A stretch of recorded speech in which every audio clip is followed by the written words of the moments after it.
This podcast is brought to you by Primary Arms. Primary Arms seeks to provide the best shopping experience for everything firearms. With over 13,000 products from over 400 top brands, Primary Arms carries a complete selection of rifles, handguns, firearms parts, shooting gear, apparel, and more. Every order comes with a commitment to superior service, backed by fast shipping and an expert support team. Primary Arms, serving freedom since 2008. Find out more at frn.deals/PA. Hello and welcome to the AR-15 podcast. This show is for you if you just bought your first rifle or if you've been building them for years. There is something we can all do to take your black rifle to the next level. My name is Nick Dooley. I am joined as always by my co-host Garth Over. How we doing? And Tyler Brockle. Howdy, everybody. Tonight we are also joined by another very special guest. This one is Swampfox Mike. Howdy, everybody. Good evening. Yep. So again, people who didn't look at the title before they downloaded the show or before they clicked on the link, we have Mike on tonight to talk about Prism optics, which we will get to in just a minute. Did anybody do anything fun with guns this week? No, not yet. Stop asking me. That's not the weekend yet. I'm actually out on the road right now. I'm up in Minneapolis. Been meeting with met with Archway Defense and doing a kind of some rounds, some training companies. I was really hoping, it's 57 degrees up here in the South Dakota, Minneapolis area, and I was really hoping to be able to get out with some of these companies and start doing some shooting, but just between the travel and we haven't been able to actually get out. So we've been doing a lot of meetings and talking shop, but unfortunately, even though it is nice, I know maybe some people in Texas are starting to think that 57 degrees is really cold, but up here, oh my God, it is so nice. And no, I haven't been able to get out yet this week, unfortunately. Oh, I was saying that because I actually got to say I got to shoot this week. So, ooh, well, I know. What'd you shoot? Yeah.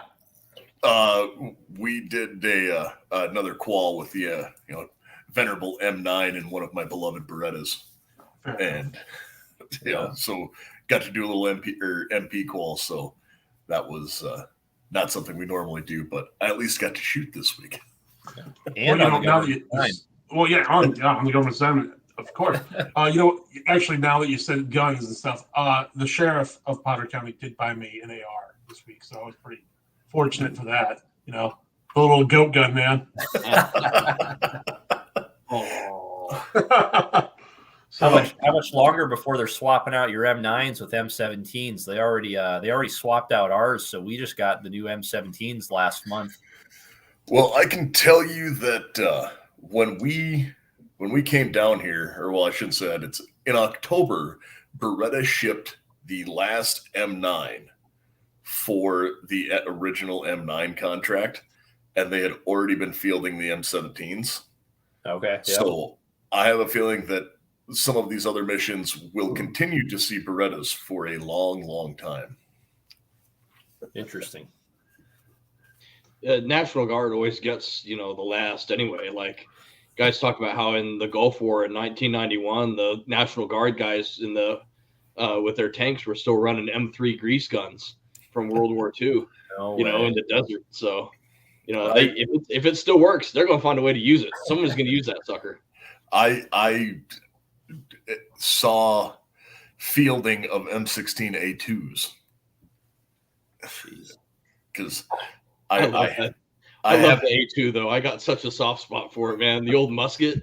It was such a smooth shooting rifle, though. You got to love the musket, man. Come on now. I have no hatred for it. I may have one at home. There's such a good target gun. Like, I don't know how good it is as far as a combat gun, but for a target shooting gun, they made a heck of a target shooting rifle. Well, I can tell you it's a pain in the ass to drag one around. Yes. Well, I know, like for the governor's competitions that they have every year, all those guys are like all about the M16s just because, you got that longer sight radius, you got that longer barrel. It's so much better for that competition. So they actually like it more than the M4. But realistically, when you deploy, you're using an M4. Yeah, well, The real best one to have would be the M16A4, which is only fielded in small amounts because that's the 20-inch barrel, so you have the full sight radius, but flat top, so you can still mount an optic to it. Oh yeah. Yep. I mean, when I shoot with the competition team for the guard, that's what we use. So, right on. Yeah. But that'll actually work fairly well for a transition in, because when we shoot, a lot of times when we talk about like mounting optics to something military, the biggest one everyone thinks of is the ACOG, and the ACOG is in fact part of the class of optic that our discussion about tonight is. Because an ACOG is a prism optic. And that's what we're here to talk about tonight. And isn't the ACOG just such a legend? Like, such a legend. It's still, after all these years, it's still the one that everything else is compared to. It still sets the bar, really. It is, and it's one of those where I've heard Jeremy from the We Like Shooting show said this once, and I think he said it best. It's like, the ACOG isn't great because it's the best optic in the world. The ACOG is great because you can throw it down a mountain and it'll keep zero, and you can leave it in a room full of Marines and it won't get pregnant.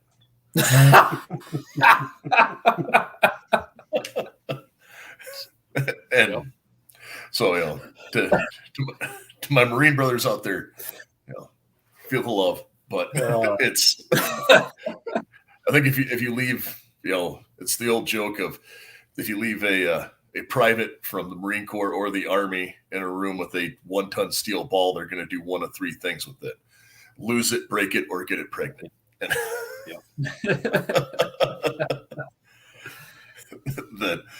So one of the biggest benefits to the Prism optic is its durability.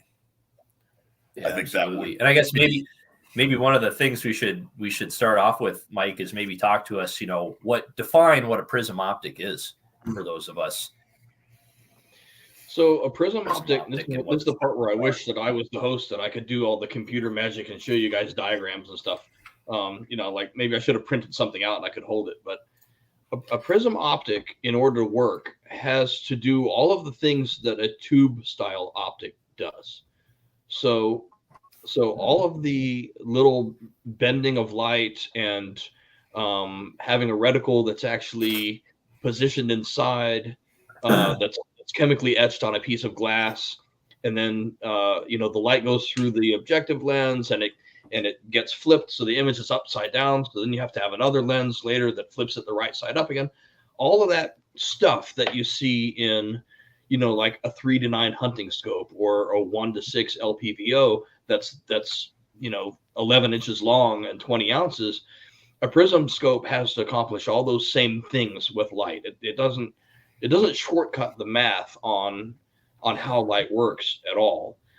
What it does is it's a unique arrangement of lenses that does all the same stuff in a much smaller, more compact and more lightweight, a smaller, more compact and more lightweight form factor. So you take all of the stuff that is in your long tube style scope and you put it in the short little prism scope that's sort of like a Coke can sitting on top of your rifle. And it's smaller, lighter, somewhat more durable. And those are the advantages. The disadvantages is that you're stuck at 1 power, with a couple of exceptions. We can probably talk about that Steiner. It's not Steiner. I've got Steiner on the brain today. The Elcan Spectre. I knew it was an S word. The Spectre is a variable power prism where you can go from like 1.1 to 5 or 1 to 4 with flipping a lever. Yep. And what that does is that takes a prism and it rotates the prism inside. When you flip that lever, the prism is actually able to be moved, and you're, instead of looking through one part of it, you shift it around and you're looking through another part of it, which is tremendously complicated, very difficult to accomplish correctly, and part of the reason why that scope's $1,850 and still has its own issues. I mean, I'm not knocking it and saying it's a bad scope or anything like that, but they have known issues even at $1,850. So a prism scope is a simple, easy to use, do it all, single power optic that will save you some money, and it will save you some size and weight compared to, say, a low power variable. Sure. And ultimately, I guess, and maybe I'm sure there's a lot of different advantages, but the big one that I really see is, if your battery dies, you're not, unlike a red dot, right, where, your dot's not there, your reticle's not there. With a prism optic where the reticle is chemically etched into the glass, you're not losing anything if your battery goes bad or something along those lines. It's still functional, correct? Exactly. Yes. That's why we bothered to do a 1X. So I'll pull out my first example here. This is my actual home defense gun, and it's got our 1X Prism, the blade on it. I will say I think all three of us are fairly well versed in the blade. I know. Yeah, I think I don't know who bought it first, but that domino fell pretty quick, and I think we all have that exact optic. I have four of them. This is my double stamper, and I've named her Zelda. If you guys are date yourself, Nick from the 80s, you child of the 80s. Oh yeah. It's played dangerous to go alone. Take this. Yep. There it is. Hold on a second. I'll show you like this. I have to show this off because I never get to. Nobody's seen this yet. Come here, you little webcam.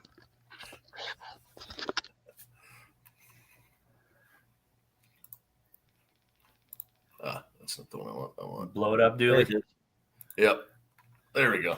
Oh, no way. Awesome. Nice. That is great. Yeah. So already checked all these, but Yep.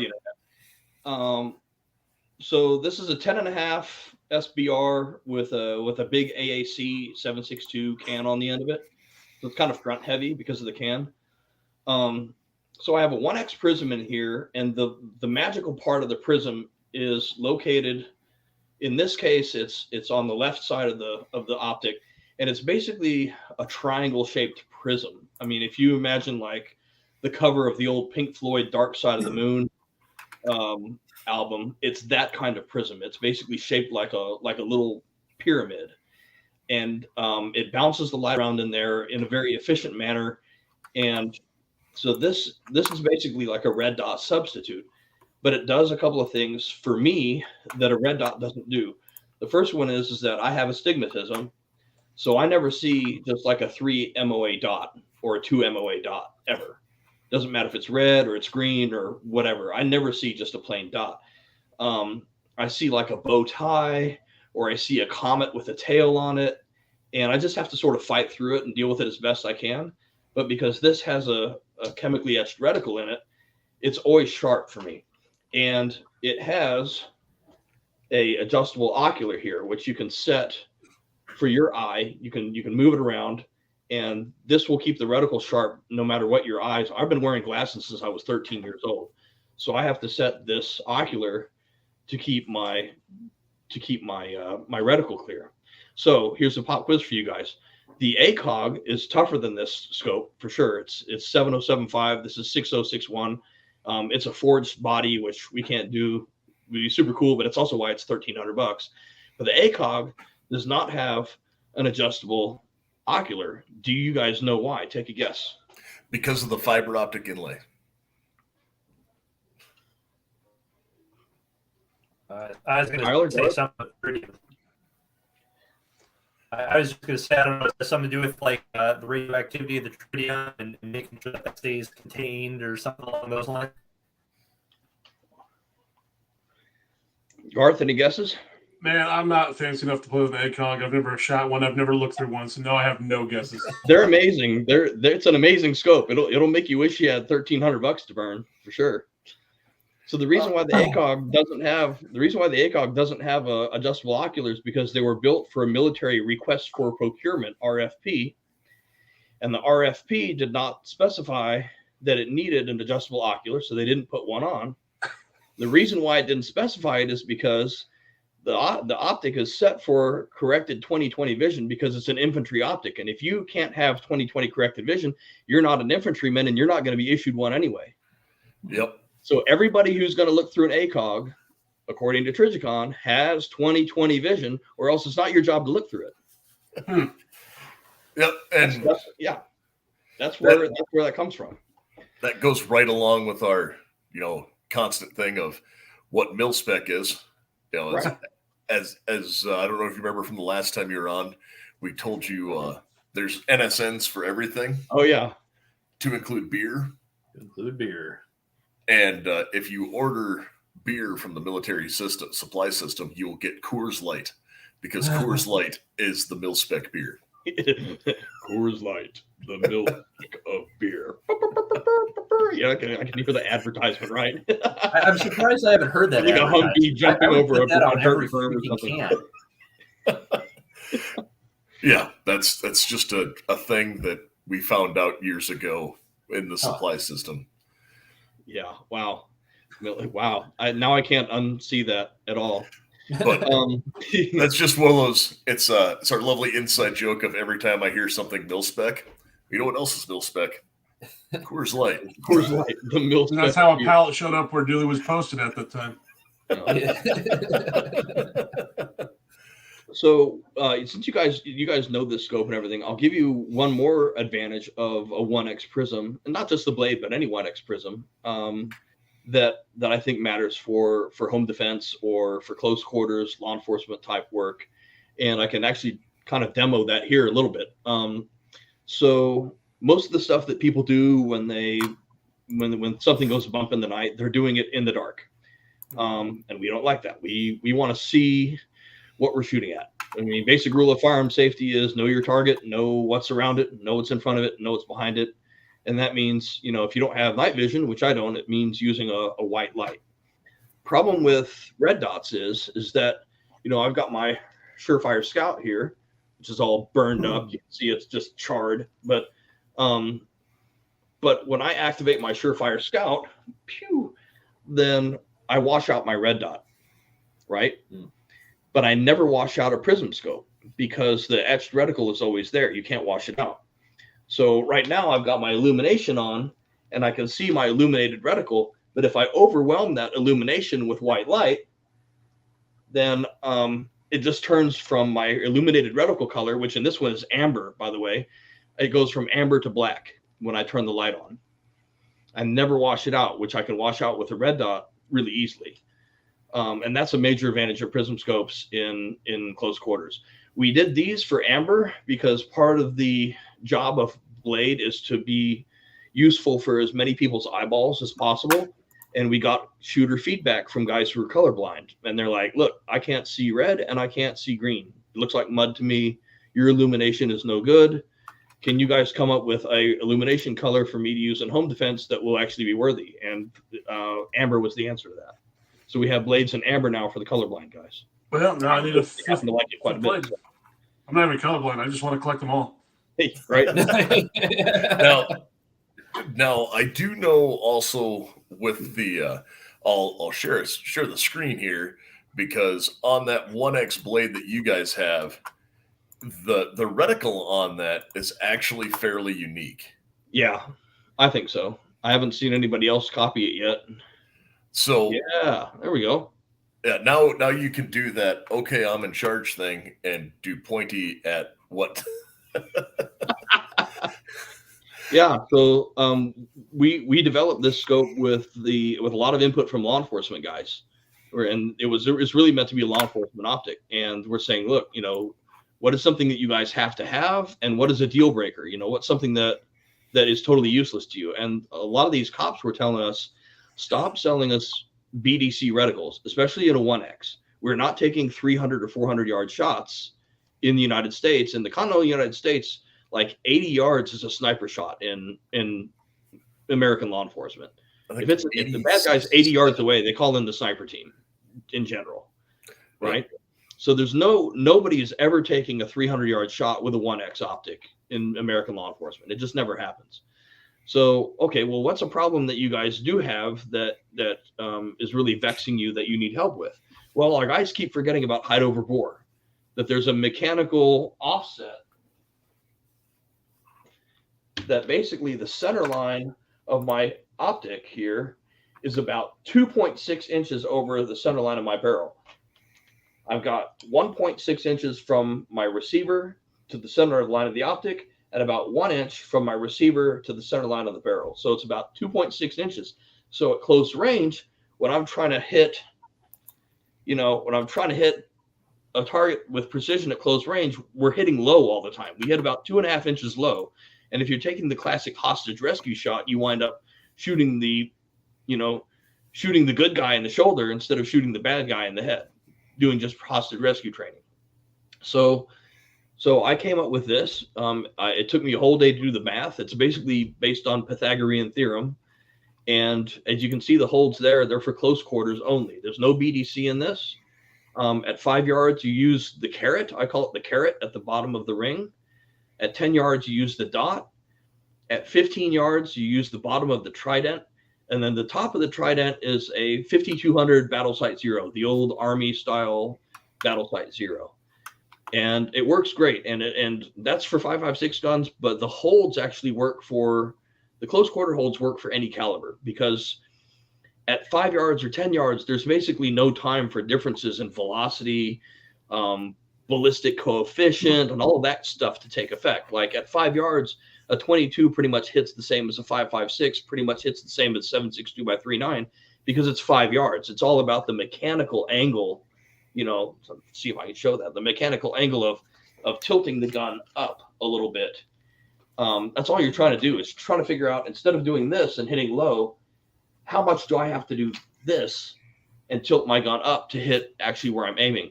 And we meant that for law enforcement, but actually, where it's really taken off in a crazy way is with PCC guys shooting competitions. Why we bought it? It works for 9mm, and here we go. And like they know when they run a competition, okay, we have an array here at 5 yards, and we have an array there at 10 yards, and I'm going to go, 5 yard hold, 5 yard hold, 10 yard hold, 10 yard hold, and it works great for 9mm PCC guys. There you go, Garth. There it is right here on the OPX. My favorite optic of all time on this gun.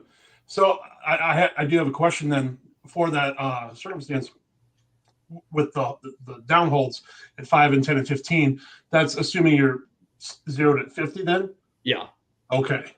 Although we have had some 9mm guys, like sometimes you have to mess with it too, because some guys are shooting like 147s out of like an 8-inch barrel with a brace on the back. And then they're like, well, it works better for me if I zero at 30 yards. And I'm like, sure, go for it.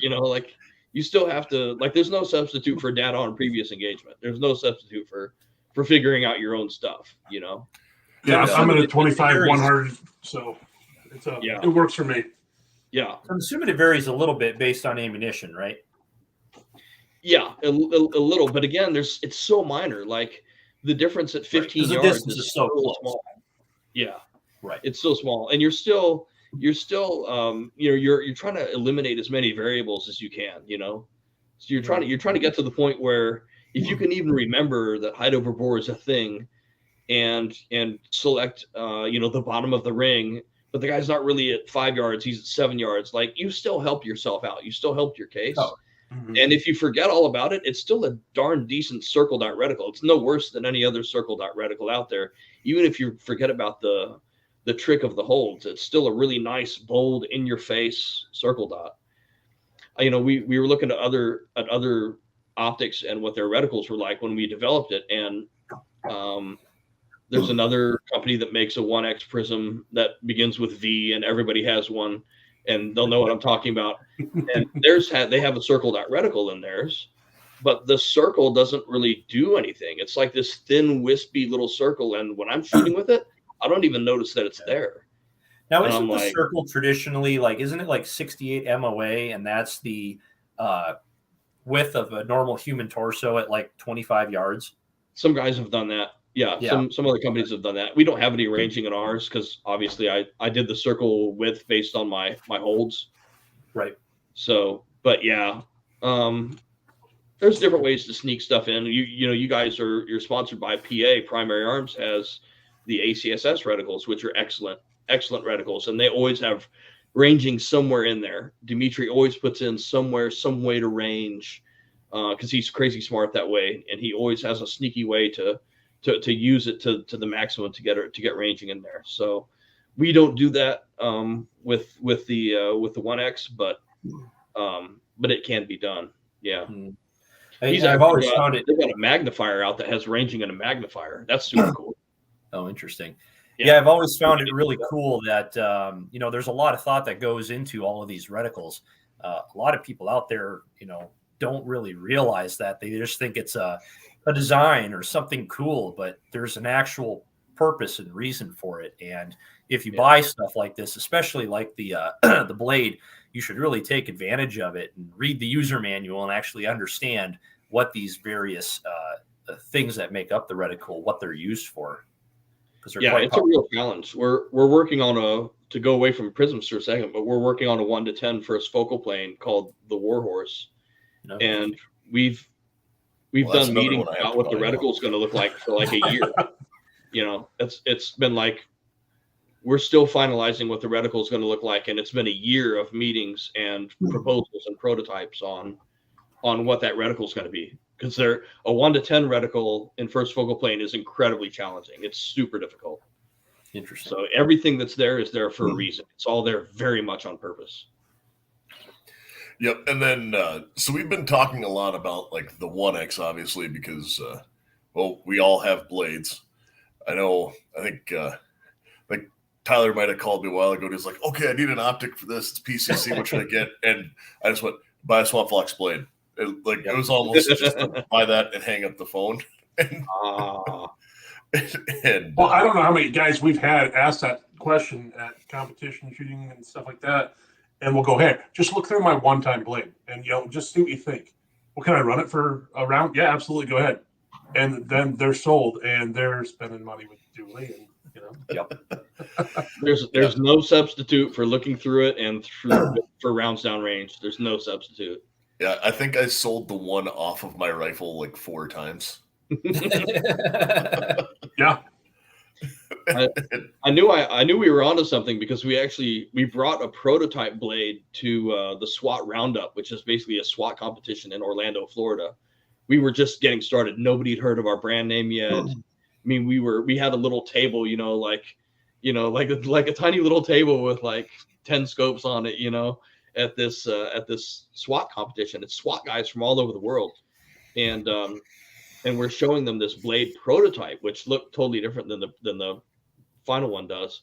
And it was like one out of we had 2 left, and I had one in Orlando, and I kept waiting for these really legit high speed SWAT guys that practice all the time. Somebody was going to say, if you had just done this, it would be better. Like I kept waiting for that moment where they were going to tell me that I was an idiot, and that we were really close, but we screwed it up somehow. And there was a guy, I'll never forget this. There was a guy who liked it so much, he offered me $500 for the prototype right there. Like, I want this one right here. I've got $500 cash in my pocket. Can I take it from your right now? And I was like, oh no, I'm so not authorized to do that. You're just like, this one prototype actually cost $15,000. So I can't do that. But I knew that's when I knew, like, okay, this might work. We might be onto something. If the SWAT guy wants to buy the prototype off the table, like, this doesn't suck. We figured something out here. Yep. So, like, the 1X, obviously, you have the reticle and still moves, and obviously you can zero it. It's not just putting a piece of glass that's like the prism we played with in elementary school on top. Right. But so then you go up in magnification. So we've talked about, obviously we've talked about the ACOG quite a bit. That's a 4 power. Yeah. And when you go up in magnification, it has another set of issues because, like, I can say this as, somebody who shoots quite a bit and has shot with the ACOG quite a little. The biggest complaint that everyone has, and I actually talked to a SWAT sniper from Wisconsin who was going through this, and he goes, "Yeah, they gave me this ACOG, and I hate it because I can't look through it." Yeah, that's the number one thing. It's the whole thing is it was designed on the concept of put the nose on the charging handle, and then look through it, and that is not the best way to shoot a rifle with your nose on the charging handle. Well, it's a good thing 5.56 guns don't recoil that much. Even the old M4 with the A2 flash fighter on there, it just doesn't kick that much. So you can glue your eyeball to the back of the ACOG and not get hurt. But I wouldn't put one on like a 30-06. Yeah, it's definitely one of those where that is where you start to have those problems, because one thing we should mention quick, so when you get a 1X Prism scope, you can't just drop a 3X magnifier behind it like you can a red dot. Not ours. Again, to promote a competitor here, but Primary Arms has that Cyclops Gen 2, and it will work with a magnifier. I've done it. It's amazing. And guess what we're doing now? We're working on a 1X micro prism that's going to compete with that. And we're hurrying and scurrying to build prototypes and to get our version out there so we can do the same thing. It's not easy. It's going to be hard. I saw a guy do one with a blade. It was a thing on Reddit. I never got a chance to look through it, but he said it worked. But he mounted it in front of the optic. Okay. So you popped the magnifier over, and he fabbed up a custom mount so it was the right height. So you were looking through, and then you pop the magnifier in front. And you made it like a second focal plane 1X Prism scope. That's what he did. Yeah. I like this guy. Yeah. I like this guy. It's a good idea. So Mike, what's your take on like using a magnifier versus just doing a LPVO? Well, I've got them all. I've done them all. I use them all. I'll tell you what I'm currently doing, which is kind of the opposite of a red dot and a magnifier. So I'll grab my actual competition gun. So this is my gun that I'm actually competing with.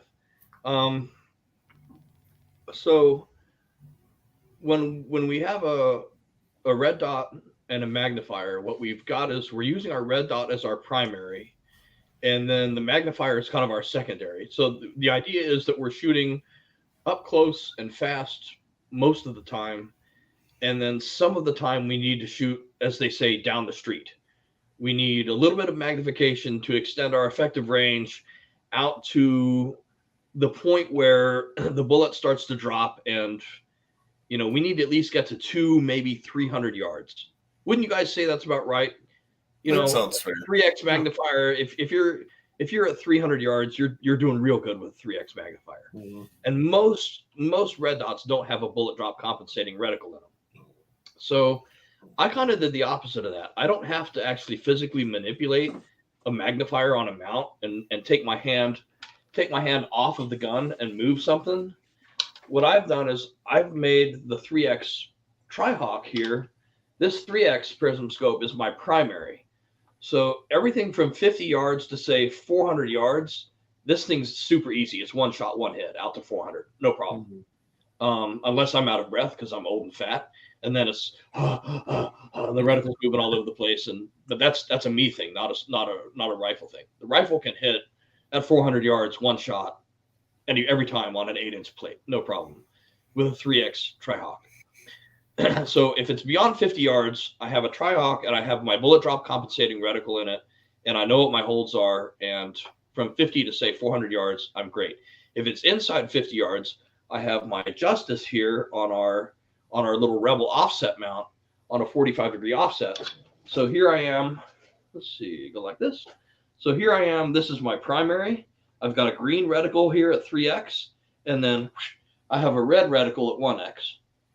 So if I'm inside 50 yards, I'm doing this, and show you guys that this is empty, everybody.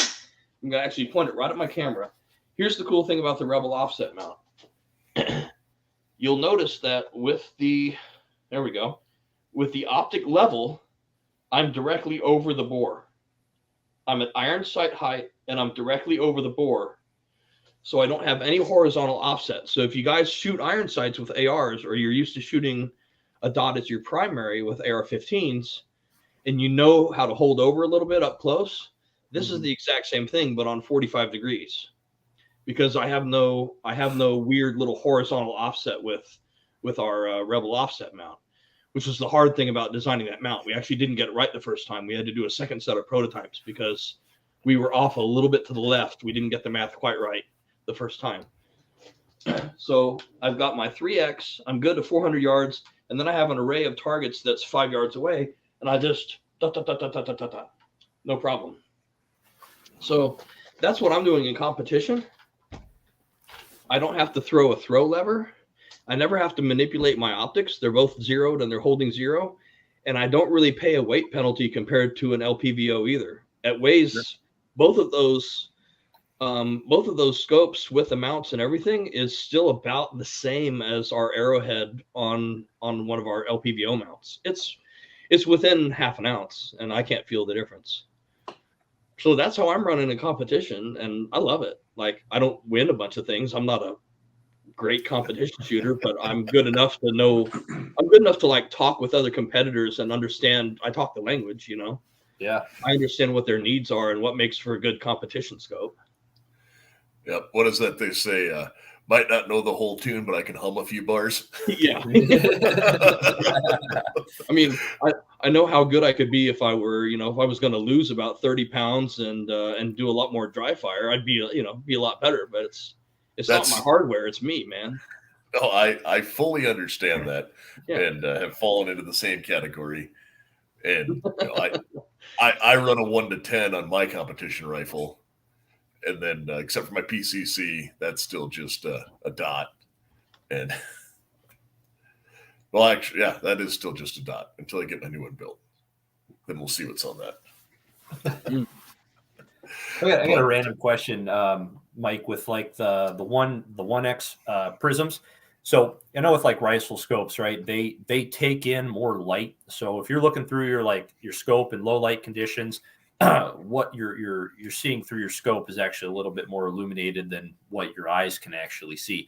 Does the same thing happen with the 1X prism? So are you able to see a little bit better in low light conditions with a prism? Yeah, absolutely. Yes. Yeah. Right there's no doubt about it. I have definitely played around with it in the dark. You know, with the optic off a rifle and just in my hands. You know, I played around in, you know, the urban jungle of Houston with them, looking around at things, looking in the dark corners of gas stations and stuff. And just to really, part of it is just to see if there are any flaws. Like, am I getting a really nasty glare? You know, is there a flaw with this? Is there something that's wrong with it? You know, and find out what the limitations are. And they do have limitations. Like, we have really good daylight bright illumination in these. Especially in green. The green is brighter than the red, and you can see it during the day. You can use it in the daytime. I wish it was even brighter than it is, but in the dark, that same illumination, if I have it on daylight bright in the dark, I can't see anything but my illuminated reticle. It's just like a green flashlight in my face, you know, and it ruins your night eyes, and you have like a bright reticle, but you don't have any situational awareness left of what you're looking at past it. And you get this sort of green glow, this sort of blooming glow all around it. And that's a limitation of it. And people sometimes will email us and they're like, you know, is this normal? Your scope's kind of messed up. Like, you know, in the dark, it's just, you know, it's glowing all over the place. And I'm like, well, that's why it's got 10 brightness settings. It's not a switch that you flip on and off. There's 10 settings for a reason, you know. Crank that sucker down to 4 or 5, you know. But so, you know, you only find out how to do this stuff by playing around with it in various lighting conditions.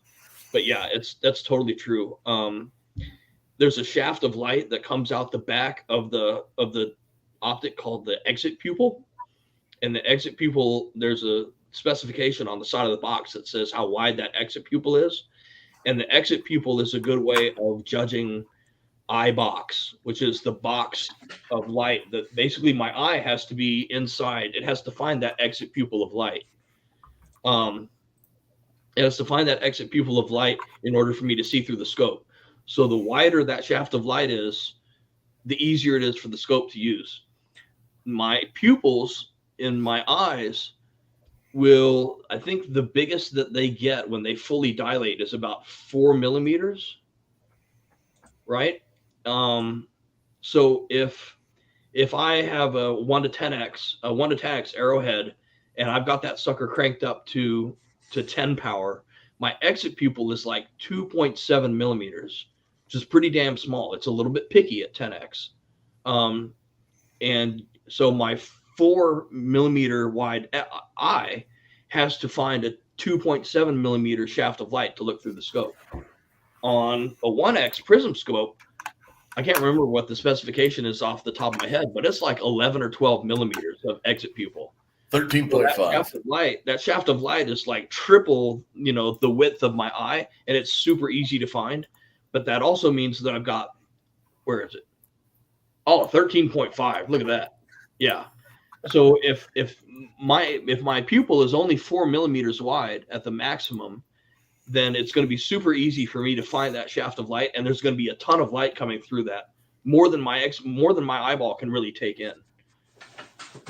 So I'm fascinated by this stuff. I'm an exit pupil and eye box snob.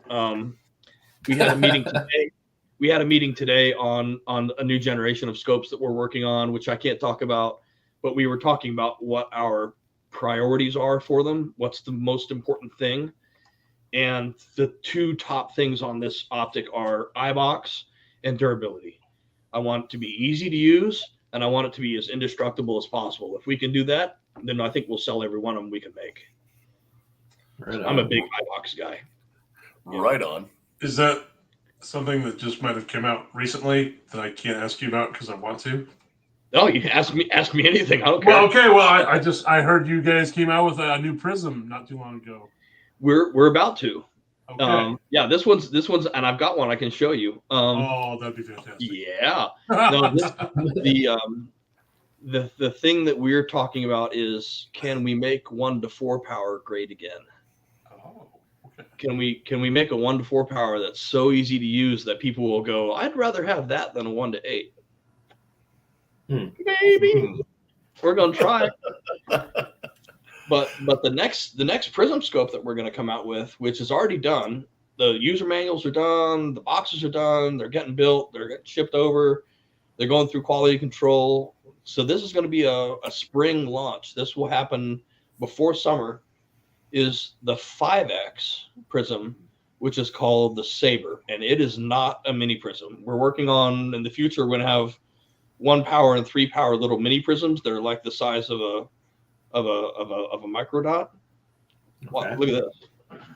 I've got this one on an AK.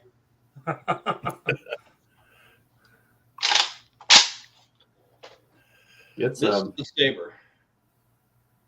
It is like having literally a Coke can. Yeah. It's a Coke can on the size on the top of my gun. Now, is that you have another offset red dot there, don't you? Because even with a 10-degree field of view, this has the same 10-degree field of view technology in it that Tri-Hawk does. So Tri-Hawk's claim to fame, what makes Tri-Hawk so great is that it has an incredibly wide field of view at like 52 feet at 100 yards. So most of your 5X Prism scopes that are out on the market right now, you'll see 20 to 21 feet from side to side at 100 yards. This will see 30.9, almost 31 feet. It's like 33% more field of view than any other 5X Prism scope on the market. So at SHOT Show, everybody was like, man, that thing's huge. And then they looked through it and they went, oh, shit. Which was super fun, But even with a super wide field of view, 5X is way too much for close quarters, right? Mm-hmm. And on something like this AK, I don't really have room on this rail to put a 45-degree offset mount. It's just there's no room for it. So we put it on the side of the scope. So on the right side here, I have one of our little Sentinels, which is a Shield RMSC footprint pistol dot sight, right? SIG 365, Springfield Hellcat, Glock 48. That's what you see on these on. Well, we just put one on the side of this. Here's a CR 123A battery, so you can use those good surefire weapon rated batteries that don't suck. And then basically I'll do the same thing here. So same thing I did before. All right, now I've got a 5X sight picture with my right eye, and I'm just going to rotate this over about 20 degrees. Boom. Now I've got a red dot. Now I'm engaging. I'll do it here like this. Should I'll punch a hole in my monitor. 5X, red dot. 5X, red dot. Built right in. What kind of reticle does that? Is it just like the Tri-Hawk then, as far as reticle? It's super cool. Oh, I wish I could show it to you. So it's got a circle in it. It's got a ton of MOA holdover. So this has got, looking through it, I'm getting 38, 40, 42 MOA of vertical hold in it, which is stupid for 5.56 because that's like 900 yards. I wouldn't do that with the 5X, but for 7.62 or guys shooting like 300 blackout and stuff like that doesn't have a very good ballistic coefficient, they need all the vertical hold they can get. So they're going to love this. And then there's 3 bars that are sort of in a T shape. Oh man, I wish I could show you. Well, I'm already sold on it. I mean, just because I heard 5X, I went, it's really good. And then for the lefties, you can see this is how it comes sort of slick in the box. So you have the mount on both sides, so left-handed shooters can also mount it to the... Exactly. You pull that off and you put the little footprint plate on there, and then you can put a dot on that side. Yeah. I suppose if you were a high roller, you could put one on each side and do the whole like 2 is 1 and 1 is none, brother. You know, you could do one of those if you really had to. Yo, dog, I heard you like optics, so I put optics on your optics on optics. So another improvement is, like I'll show you, we were talking about eye relief with the ACOGs, right? So you have a 1.8-inch eye relief with that 4X ACOG. With the Tri-Hawk, we have, I want to say it's 2.3. So I'll turn like this and I'll actually get a sight picture. That's a perfect sight picture for me. So I'm significantly more further away. I'll take my hat off. I'm further away from this optic than I would be from an ACOG to get a perfect sight picture. So I'm better off. I'm at about 2.3 inches, I think, right? But you can see how we have, this is my elevation adjust. So I have a little cap here, and the cap is tied. I wish my cell phone would, or my camera would decide to go ahead and focus. So it's tied to the scope body with a little steel tether so it can't get lost. And we have a little turret that sticks up here, and we've sort of put in these, we've tried to make it sort of protected inside the scope body so you can't knock this turret off. But you can see that you can see that turret and how it sort of protrudes from the top of the scope body, right? Mm-hmm. So little improvements. Now look at the Saber 5X. Oh yeah. Oh sure. This has better clicks. It's more tactile and audible, and it's flush, and it's still protected. There's like a little metal aluminum ridge around here. Here's our brightness controls for the illumination. I'm curious to see if I can show you that reticle somehow. Sideways it in there somehow. Come here. Oh, it's the light. Hold on. This is going to be sideways. There it is. Oh, yeah. That was for a second. There. Oh, yeah. Yep. Oh, that almost looks like, so with the T, what was that, the actual proper name for that old German reticle? Oh, the old German number 4 Plex reticle. Yep. it's reminiscent of that with the circle in it. So like the German, Plex reticle, then with the dot and a donut in the center of it. Yeah. So, and again, with the eye relief thing, to show you guys the eye relief on this, there, I've got a perfect sight picture. So I've got like that much distance between my eye and the optic. So you don't have to, you can tell this is an AK, and I'm super comfortable. I do have a cheek piece here because this is kind of a tactical AK. If I had a wooden stock, it would still sit a little bit high. But with this AR stock and the cheek piece, it's beautiful. And then this is like the easiest 300-yard AK in history. I mean, it's freaking hilarious. I had my wife behind it ringing steel at 300 yards and just pissing off all these guys at the range they were trying to zero these bolt guns and trying to get these bolt guns to connect. And she's shooting steel cased Russian ammo out of a Romanian AK and hitting the steel at 300 yards. And they're just grumpy about it. Yeah, I might have to buy 2 of those now. Damn it. What's the price point going to be on those? How about a MSRP of $389? Oh, outstanding. That's why I like you guys. You guys have just fantastic prices. So yeah, let's do the math real quick here. We're at $389. Let's say you're a law enforcement guy and you get the law enforcement discount. 16, 389 minus. It's going to be about a $275 optic for cops and veterans. If you guys aren't, if you're a police officer, a veteran, first responder, fireman, nurse, any of that stuff, like, freaking sign up go to the website and sign up for the special account, the law enforcement and military account. It's a big discount, and if we can make those guys happy, then we can make everybody else happy. But we want to be well represented in those groups of people. We want the cops and the first responders to use our stuff and trust our stuff. If those guys are our fans, then let the chips fall where they may on everybody else. I got 11 of them already, so what's 2 more? I think Garth has one of almost every model.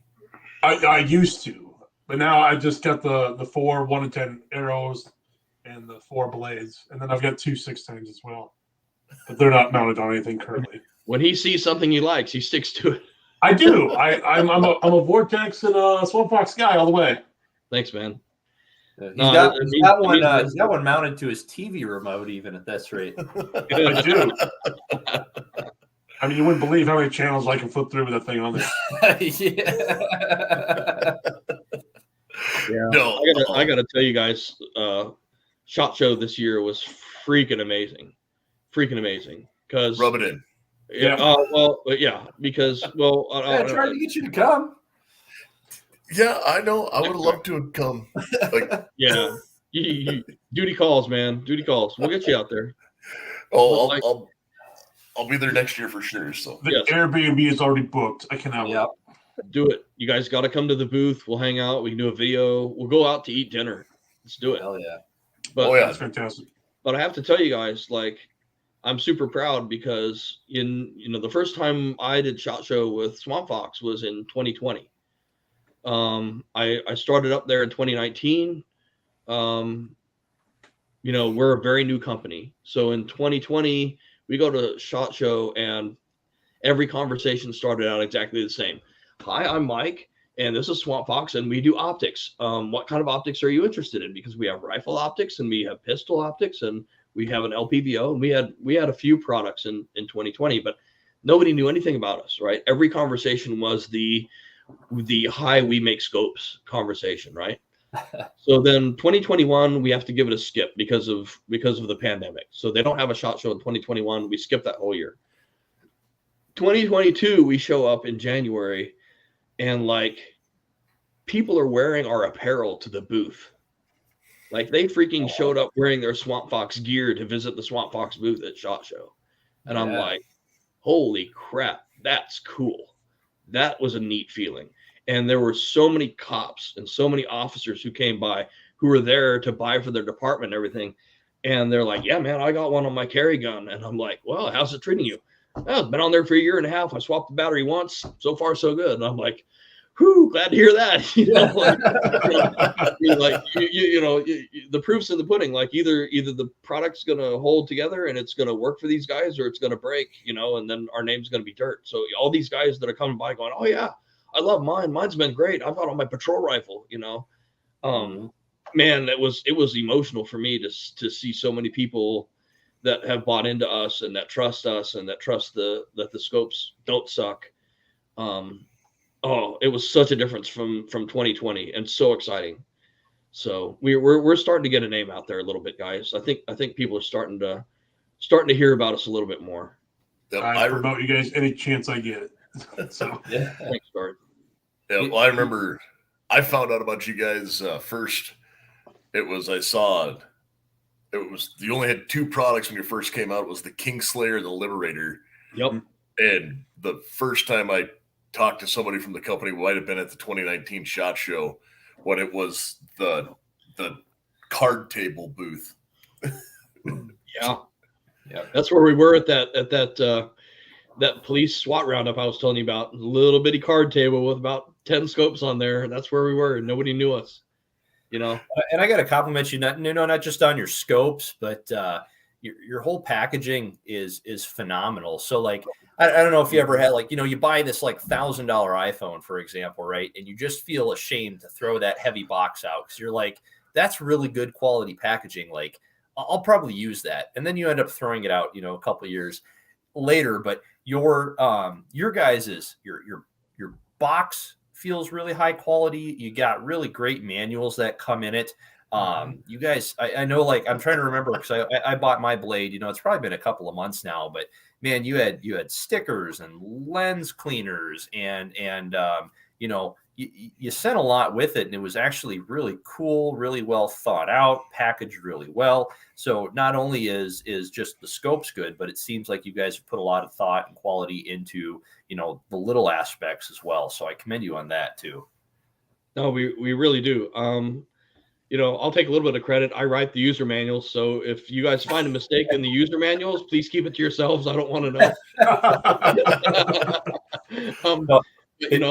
I write them and we proofread them, and it's a collaboration. Like, it's not all on my shoulders, but I'm the user manual guy. So I really hope that people do read the user manuals, and I even try to make them a little bit funny sometimes, and I try to answer the questions that people have, like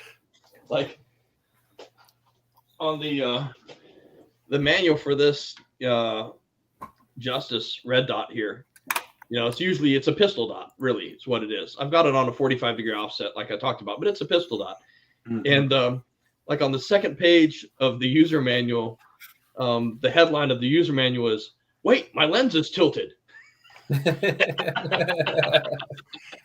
then I explained that yes, it has to be tilted in order for it to work. Like, there's nothing wrong with yours because the front lens is tilted.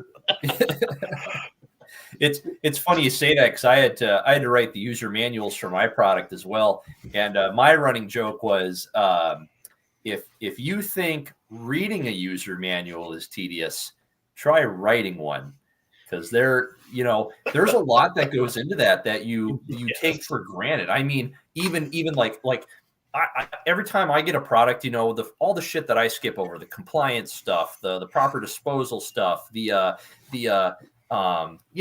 all the legal jargon and all the stuff that you have to add in there, you just kind of take for granted until you got to write it yourself. Then it's like very, very important because it has to be in there, and especially when the key to writing a good user manual is what you said, trying to anticipate the questions people are going to have and present the information in a way that the user manual is meant to hit on all the very specific stuff, but it's still conveyed in a way that, people aren't getting like halfway through it and still can't find the information that they need right up front. So it's good. It's a tricky balancing act. So I get it. And the more complex the product is, the harder it gets. I mean, the worst ones for me are the precision scopes, because they got really complicated Christmas tree style reticles in them. And I always try to keep in mind, like, there's guys who are going to buy this product. They just bought their first off the shelf AR from their local Bass Pro for $800. And they've got an M&P Sportical, whatever it is, Sport 2. And, they bought a 3 to 18 scope or a 4 to 20 or something because they want to shoot for precision. And the only reason they bought ours is because their buddy has one and said it doesn't suck. And it was something they could afford. So they buy that thing, they put it in some rings that they got from Bass Pro or whatever, and they've got it sitting on their AR, and they can more or less look through it, and out they go. And they've got dreams of shooting at 1,000 yards. All of them. I'm going to shoot 1,000 yards, every one. And it's like, what do you tell that guy? What do you tell that guy who has got your scope on his AR, and it's his first gun, and he's got basically no formal instruction, no rounds fired through it, and you've got to try to help him at least get a start on zeroing this sucker. Accuracy by volume. It's not easy, man. It is not easy, especially when someone has this and they will hold things up and be like, well, this should work because it costs so many, galactic tokens. And then I will look at them and go, yes, this costs twice that, and throw it across the range. And they go, you would do that to that? And I'm like, I've watched him do it. and you go, yes, because it's going to work, or you need to understand it's a tool. And yeah, I have been kind of renowned for being hard on equipment especially in the 3-gun world. Mm-hmm. And the guy who spears the bottom of barrels. Oh, yeah. I watched him get so excited once he took a folding chair with him for the first 5 targets. Got clipped on his AR mag. Went for a ride. Wow. And he gets excited. I didn't slow down. He didn't. No? But they let him restart it. Nice. That's because they're worried I was going to break their chair. Mm-hmm. Yeah. No, that's the only reason. But, all right. Well, Mike, we have taken up about an hour of your time. We have 2 sponsors we have to hit on quick. We have VZ Grips. And VZ Grips, the unique feature of VZ AR grips is they're machined from a solid block of G10. G10 is great because it's durable and doesn't get slippery when covered in mud, blood, or sweat. The 17-degree grip angle, wide variety of texture from mild to extreme, and color options also available in a shorty version can give any shooting experience you need. The 1911 grip features extreme customizability from standard, slim, palm swells, thumb notches, safety cuts, bottom profiles, and etc. More than 25 textures and 27 colors. Don't forget they also make them for those beautiful Berettas. And the coupon code that's good for 15% off all handgun and rifle grips is AR-15 Podcast. Again, AR-15 Podcast for 15% off VZ grips. Oh, and let's not forget Patriot Patch, patriotpatch.co, with the variety of patches they have. Not only do they have patches, they have T-shirts. They also have gun cleaning mats. I use mine as a mouse pad. I absolutely love it. I'm actually have the AR-15 assembly sheet right here in front of me right now, so that's nice to have because I've definitely referenced this a time or two. Yep, and that's Patriot Patch, patriotpatch.co. Jake and the guys over there do great work and always have great patches. So, Mike, do you have any parting words here before we sign off for everyone for VZ Grips? Yeah. You use your suppressed 1911 to finish off wounded hogs, and you're full of hog blood all over your hands. VZ Grips will get the job done. Exactly. See, testimonials. That's how we do it in Texas, kids. Get some. Yeah. Guys, it was super fun. All right. Thanks for coming on and talking with us. We really do appreciate it. Oh yeah, Yeah. blast, absolute blast. I'm going to spend more money now, and it's going to be fun. It's going to be so Yeah, fun. that saber is going to come out pretty soon, and also coming out pretty soon, maybe just a little bit afterwards, is our first closed emitter pistol dot sight, the Kraken. Ooh. That's gonna be pretty cool too. That's gonna be a good one. So I'm looking forward to releasing the Kraken. That's been a long time coming. That sucker's been in development for a while, and it's gonna be really good. Now this is the part where I will shamelessly ask for how long till the Warhawks are back. Soon. No, soon. It's gonna happen. It's gonna happen. We finally turned the corner on supply. So Cool. yes, that's gonna be a thing. This summer we're gonna get the Kentucky Longs. The Kentucky Longs are already back in the 2 to 12, 318s coming real soon, and the rest of the Kentucky Longs and the Warhawks are finally going to be coming back after the pandemic supply nightmare of the last 2 years.